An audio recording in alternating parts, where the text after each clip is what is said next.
Vanilla. In an attempt to get some of my clients off this vanilla creamer crack stuff, I did a little research on vanilla. And this should frighten the bejesus out of you. So, fake vanilla comes from CASTOREUM. So CASTOREUM is a vanilla substitute which comes from the anal glands of beavers. Stay with me, okay? So beavers actually combine this CASTOREUM with urine to actually mark their scent, and it has this vanilla scent, I guess, which is probably from the foods that the beavers eat, kind of the barks and the leaves. So what I want to tell you is, no, do you really need that vanilla creamer because it's coming from the anal glands of beavers? But I have to be a little bit more honest than that, because in reality, that's actually quite rare, although it is true, right?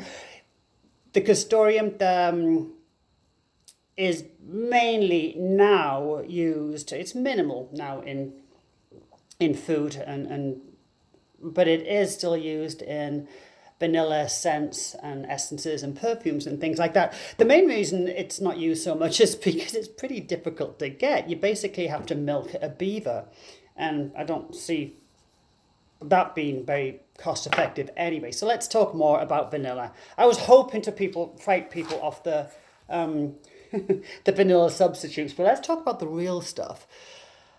Pure vanilla extract, and this is super interesting. So it comes from an orchid, you might know that part.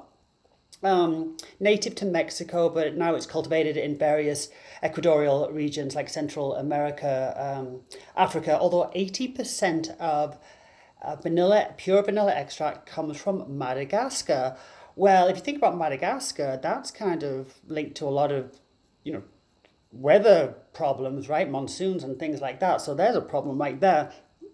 But how do we get it? So this orchid is grown on, excuse me reading it because I don't want to miss any steps in this because it's kind of interesting. Grown on a vine. Each vine needs its own tree to grow on. It can take 3 years for a vine to mature and begin to flower. And then when it does flower, it flowers for 1 day, right? Then this vanilla blossom, this flower, must be pollinated by hand on that 1 day. Isn't that crazy? By hand.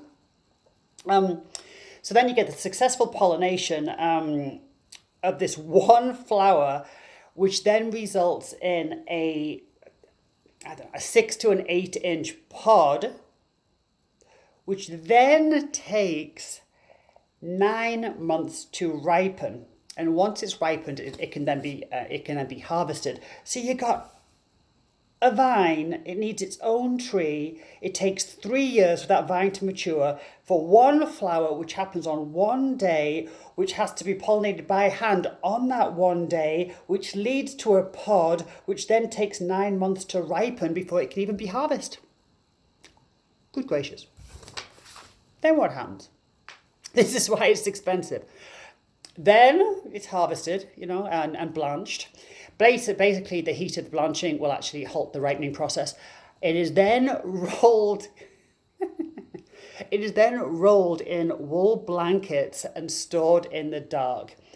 Every day, these blankets are brought out unrolled so they can sit in the sun, and then they're re-rolled. And this is done for 2 months. Who figured this out? After those 2 months, they are then air dried for about 3 to 4 weeks. Then they are wrapped in wax paper. It's called conditioning, I believe, when they do this. But they're wrapped in wax paper and they're sealed in a box, which takes about a month. Then shipping from Africa to the US takes about 6 to 8 weeks. And then the extraction process begins. So this whole thing takes, before it even gets to be extracted, the pure vanilla extract, it takes between 12 and 14 months. if the weather's good, if there isn't a monsoon. Kind of crazy, right? So that would explain why, isn't that great? It's so special. And it all comes from an orchid. I love that. That's why there's a great use of the imitation vanilla. So what is the imitation vanilla? And it's not from beaver anal glands, although some of it still is, but that's usually the perfume. The imitation vanilla is derived from plant fibers.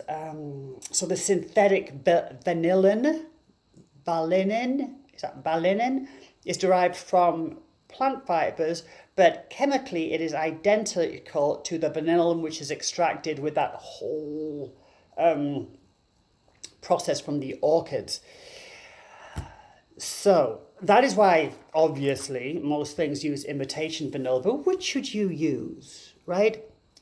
Well, that pure vanilla that takes 12 to 14 months before it even goes through the extraction process is actually kind of neat, because it is alcohol-based, which means it's got kind of an infinite shelf life. And over time, its flavor will actually intensify. Interesting, right? But still, I want you guys to get off that darn vanilla or whatever your flavor creamer. So anyway, that is vanilla.